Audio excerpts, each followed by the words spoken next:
நான் தம்பலாம பிரதேசத்திலே பிறந்த காரணத்துக்காகத்தான் தம்பலாம பிரதேசத்தில் உள்ள அனைத்து மக்களுக்காகவும் முதலில் குரல் கொடுக்கின்றேன்.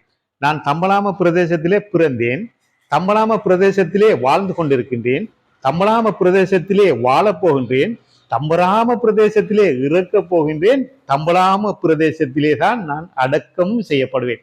அதற்கு முன் மக்களுக்கு நல்லதை செய்ய வேண்டும் என்ற ஒரே நோக்கத்துக்காகத்தான் நான் முதலில் தம்பலாம்பு பிரதேசத்தில் உள்ள அனைத்து மக்களுக்காகவும் குரல் கொடுக்கின்றேன்.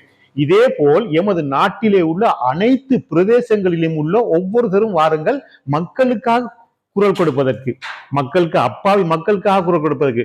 நாங்கள் இந்த உலகத்திலே நீடூழி காலம் வாழ்ந்து விட்டோம், இனி வாழப்போறது கொஞ்ச காலம். அதற்கிடையிலே எவ்வளவு மக்களுக்கு உதவிகள் செய்ய வேண்டுமோ அவ்வளவு உதவிகள் செய்வோம். என்று சொன்னா எங்களுடைய மூதாதைகள்லாம் போயிட்டாங்க, எங்களுடைய தாய் தந்தைகள் போயிட்டாங்க, ஒருத்தருமே இல்லை. இப்ப நம்ம மட்டும் தானே மிச்சம். நம்மளும் ஒரு நாள் போகத்தானே போறோம்.